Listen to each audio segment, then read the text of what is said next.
আসসালামু আলাইকুম দর্শক।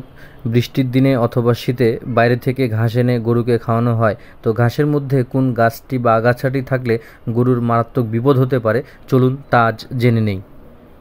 গতকাল বিকেলে খামারি গরুটিকে কুকুরমুতি গাছ বা শিয়ালমুতি গাছ, শুদ্ধ ভাষায় যেটাকে বলা হয় তম্রচূড়া, সেই গাছ খাইয়েছে এবং এই গাছ খাওয়ার কারণে ২৪ ঘন্টার মধ্যেই গরুটি ভীষণ অসুস্থ হয়ে পড়ে।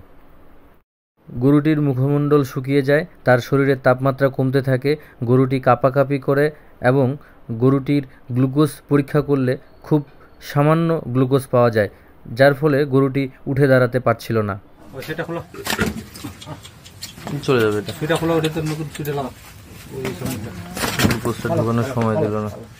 ধরেন না ধরতে লাগবে না, ধরতে পারবেন না। শুনেন, এগুলা করার কিছু নাই, মুরগি ছটপটাবে যেভাবে ওই চলে যাবে।